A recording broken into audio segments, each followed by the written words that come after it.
Hello semua, saya Sharon Wee. Ini adalah episod ke-10 Teroka Tech, juga finale untuk musim pertama. Kali ini tentang animasi kebanggaan Malaysia, Agent Ali. Juga, saya akan bercakap dengan robot bernama Furhat. Semuanya dalam Teroka Tech.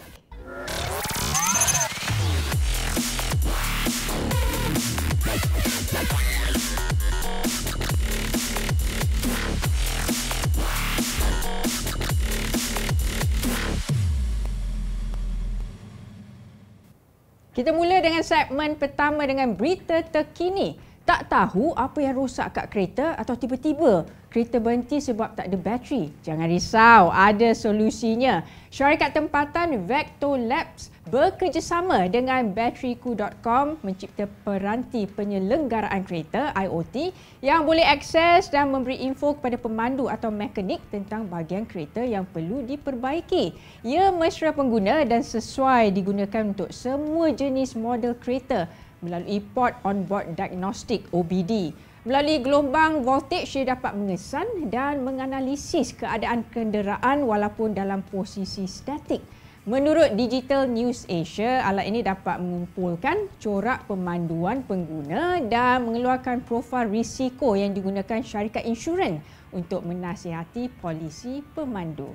Dan seterusnya, RM1 bilion dari Bank Negara Malaysia untuk perusahaan kecil dan sederhana Malaysia PKS yang mengaplikasikan teknologi canggih dan inovasi dalam perniagaan. Dana High Tech Facility National Investment Aspirations HTF HIA untuk menyokong operasi berterusan dalam industri pembuatan dan servis moden, elektrik dan elektronik, aeroangkasa, bioteknologi serta projek berkait rapat dengan teknologi IR 4.0 antaranya di bawah mari. PKS yang layak boleh mendapat bantuan kewangan sehingga RM5 juta pada kadar bunga rendah antara 3.5% hingga 5% tahun. Inisiatif ini bukan sahaja mendorong lebih banyak PKS mengalu-alukan penggunaan teknologi, bahkan dapat memastikan kekuatan operasi dan kewangan perniagaan serta ekonomi Malaysia. Dan baiklah, seterusnya mari kita beralih ke dunia animasi. Bagaimana anak muda Malaysia, Usama Zaid, membawa kita ke dunia Agent Ali. Saya ni memang suka tengok siri animasi sebab watak-watak ada heroine, ada hero dan cute-cute pula tu. Dan anda nak tahu siapa pencipta Agent Ali dan perjalanannya? Jom ikut saya.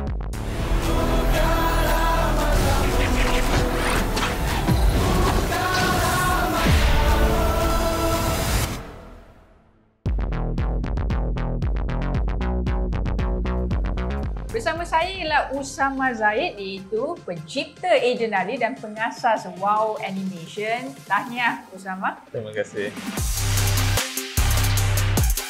Is it a dream come true untuk menjadi role model sebagai animator dan pengasas Wow Animation? As a studio, sebagai seorang yang memulakan Wow Animation dengan saya punya team, kita ada vision yang lebih jauh lah daripada ni.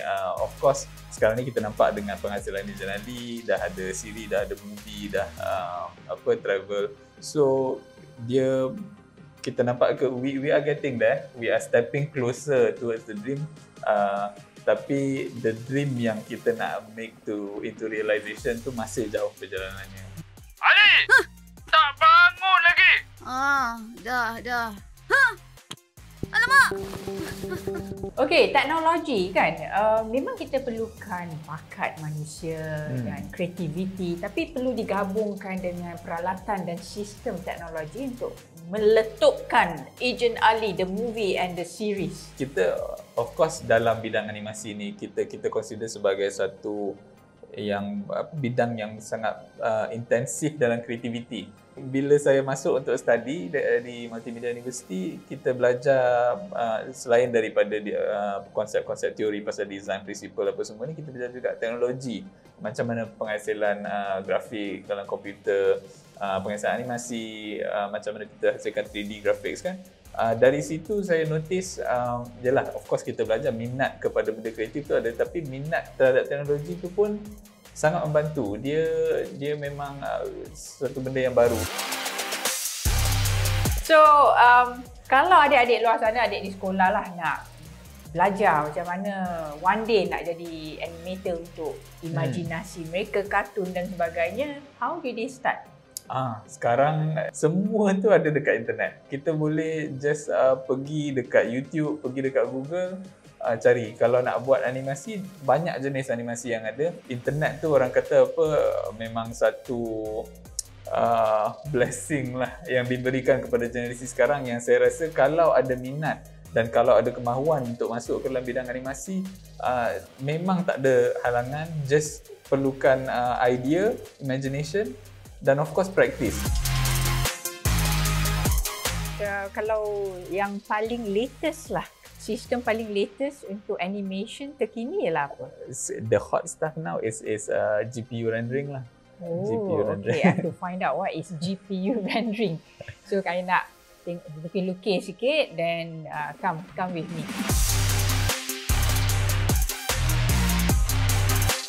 First kali kita mula dengan cerita lah. Script writing atau screenwriting, and then daripada situ kita akan pecah kepada dua main department, so to speak. Satu kita panggil content dan satu lagi visual. Di content kita akan ambil script tadi dan kita akan tukar into storyboard. So daripada storyboard tu kita akan combine dengan voice recording untuk jadikan animatic. Visual team akan identify semua benda yang perlu design. Maksudnya watak apa ada dalam tu, environment apa ada, prop ada. Lepas proses konsep ni, kita akan masuk ke asset building.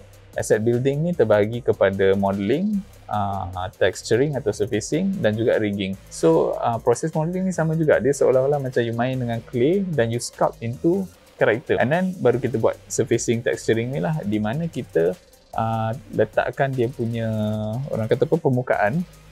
Kalau kulit kita kena setting dia lain, kalau baju setting dia lain, kalau kayu setting dia lain kan. And then baru kita masukkan rigging. Maksudnya kita akan masukkan tulang, letakkan controller dia, barulah kita boleh gerakkan. Tapi daripada animation punya completion tadi, lepas dah siap tu dia akan hasilkan video yang kita panggil play blast. Daripada play blast ni team audio at the same time, dia macam concurrently dengan team light dengan com tadi.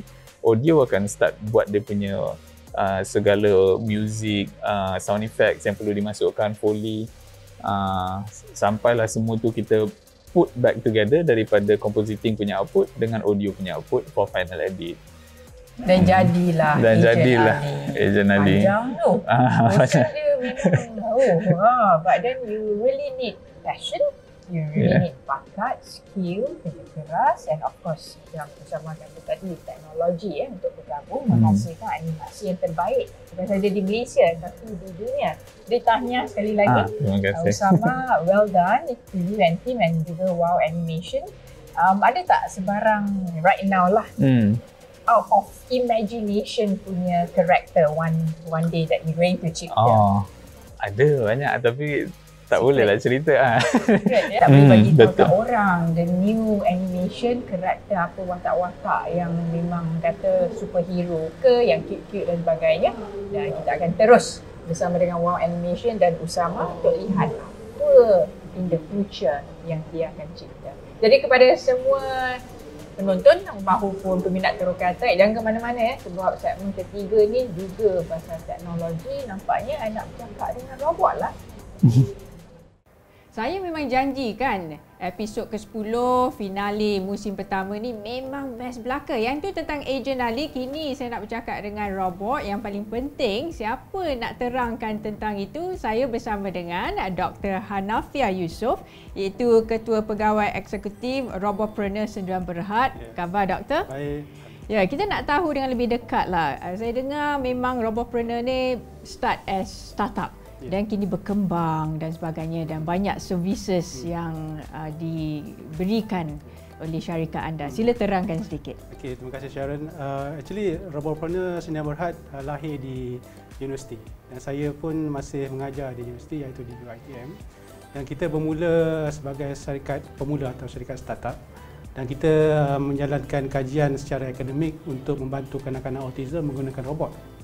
Jadi kita menjalankan kajian selama lebih kurang 3 atau 4 tahun, dan daripada situ kita dapati robot yang kita programkan tu dapat membantu kanak-kanak autism untuk memperbaiki dia punya quality of therapy lah.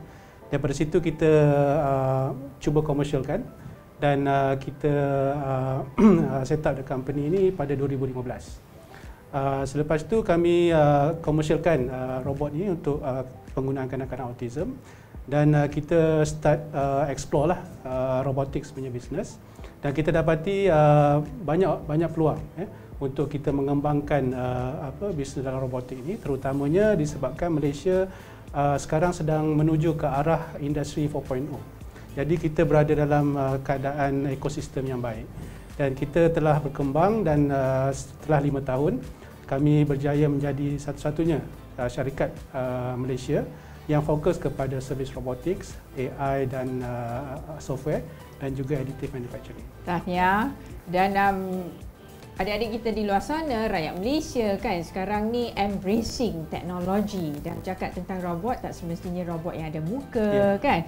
Ini robot juga di bidang-bidang industri elektronik, electrical, pembuatan, even otomotif. Boleh terangkan dengan lebih dekat robot? Okey. So banyak kita lihat robot di kaca TV kan, ada yang suka Transformer, ada yang suka movie-movie berkenaan dengan robot. Jadi mungkin persepsi kita melihat robot tu yang berbentuk manusia yang ada badan tough dan sebagainya. Tapi sebenarnya robot tu dia ada 3 kategori yang utama. Satu robot yang digunakan di industri. So robot yang digunakan di industri ni lebih berbentuk robot arm So dia melakukan kerja-kerja macam assembly kan, mengecat, welding dan sebagainya. Ini kita panggil industrial robot. Ada juga robot yang digunakan untuk di luar industri. Di luar industri ini sangat menarik sebab dia banyak digunakan dalam segmen yang rapat dengan manusia untuk berkomunikasi dengan manusia, menyelesaikan masalah-masalah manusia dan juga digunakan dalam sektor-sektor utama industri lain seperti pertanian, oil and gas, security dan sebagainya. So robot dalam kategori ini kita panggil service robotics. And then bila kita start IR 4.0, industri robot juga memerlukan satu lonjakan untuk jadi lebih smart lah, lebih intelligent. Jadi ada satu lagi kategori yang memerlukan industri robot ni jadi lebih pandai. Kita panggil dia sebagai collaborative robot. Jadi robot di industri pun sekarang boleh bekerjasama dengan manusia lah.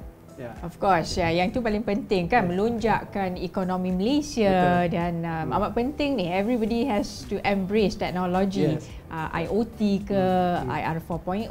Dan bersama kami tengok ni cute-cute belaka ni, boleh perkenalkan siapa di sebelah kita ni? Okey, kita ada satu robot yang kita panggil Farhad. So Farhad ni kita kategorikan dia sebagai social robot. So social robot ni maksudnya dia sangat friendly dengan human lah. Jadi dia boleh bercakap, berkomunikasi dengan manusia. Dia boleh memahami 40 jenis bahasa. Dia boleh memahami kita punya expression dan cuba untuk berkomunikasi bukan hanya dengan perkataan tetapi dengan ekspresi muka juga. Dia boleh menangis, dia boleh ketawa. Boleh tak saya try? Boleh. Sekarang dia tengah tidur. So walaupun dia bergerak-gerak tapi sekarang dia dengan sleep mode. So kita kena bangunkan dia. Okey, saya bangunkan dia boleh Hello. Hi. How can I help? Hi, my name is Sharon. What's your name? Okay, one moment. I'm Charlie. I'm the demo guide. My job is to show off our robot. I'm a social robot built to interact with people in real-world situations.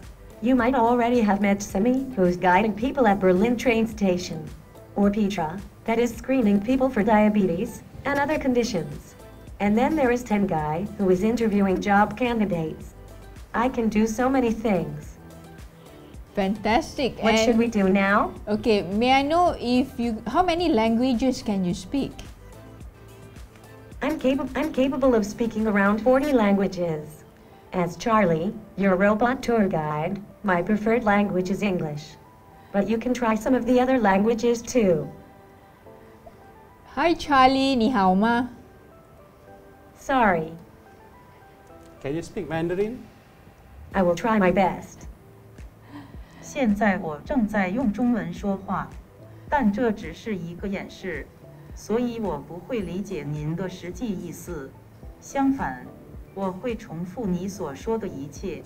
好的。我会重复你说的一切。好的，我会停下来。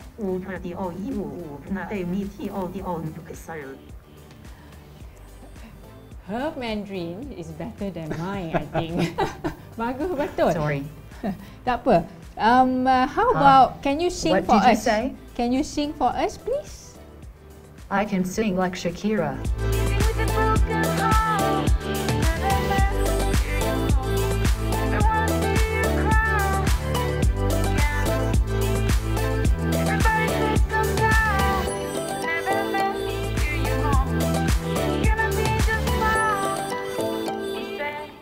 I'm very proud of myself. Definitely, What I'm would you very like to do proud of now? you. Okay, my name is Sharon Wee. Do you know who is Sharon Wee? Sharon Wee is a professional squash player who represented Malaysia, now a TV sports presenter, sports commentator, entrepreneur, and a very proud Malaysian. Of course, I know her. Thank you so much. I'm very proud of myself and very proud of you juga. Yeah, see you again. Bye. My pleasure. Tell me what you want me to do next. Welcome. Ya, dan begitulah kita ada Ferhat di sini dengan pelbagai orang kata smartness beliau, boleh nyanyi, boleh bercakap languages dan sebagainya, and I think this is very good, especially untuk educate kepada adik-adik kita dan sebagainya, and kepada doktor sendirilah your mission. What do you think luar daripada your imagination you nak cipta satu hari nanti untuk Malaysia? Okey, memang impian tu banyaklah. Bila kita berada dalam bidang robotik ni, kita melihat pelbagai masalah sebenarnya kita boleh selesaikan dengan solusi yang menggunakan robot. Satu hari nanti kita akan robot ni sebagai sebahagian daripada hidup kita. Macam kita treat smartphone sekarang kan. Jadi sebenarnya robot memberi nilai tambah kepada manusia lah, dan kita boleh menyelesaikan masalah-masalah manusia dari segi sosial, dari segi pekerjaan, ya, dari segi upgrading skill, dan juga untuk merapatkan hubungan antara manusia. Jadi kita, kalau boleh, kita tak nak robot ni menjarakkan hubungan manusia. Seperti social robot Ferhat ni, dia actually membantu kita supaya memahami karakter manusia itu sendiri dan improve kita punya communication skill. Dia boleh digunakan sebagai guru di sekolah, kena jika perlu, dan juga boleh digunakan di pasaraya kan, ataupun di customer service, di airport kan. Jadi sometimes bila kita pergi ke airport luar negara, kita memerlukan kita bercakap, let's say kita tak boleh cakap English, kita boleh cakap Melayu saja kan, and then kita perlukan satu medium komunikasi yang boleh multilingual kan. Jadi ini membantu menyemarakkan lagi lah pelbagai-bagai industri, dan dia jadi satu medium pemangkin lah, dan kita harap robotik ni akan accelerate negara kita punya adoption dalam IR 4.0 juga. Yep. Terima kasih Dr. Hanafia, and all the very best to you. Dan kita harapkan Malaysia akan terus maju dengan penggunaan IR 4.0, IoT, AI dan juga segala teknologi dalam semua industri. Terima kasih banyak-banyak. Ya, kepada semua, begitulah episod ke-10 finale musim pertama Teroka Tech, dan objektif kami sudah pasti untuk mewar-warkan, create awareness kepada semua tentang teknologi, and of course kita nak appreciate talent-talent yang ada kat sini di Malaysia kerana memang ramai ya. Dan terus bersama kami kerana kami janji ya, season kedua tahun 2021 lebih gempak, lebih best untuk anda semua. Saya host anda, Sharon Wee. Kita jumpa lagi.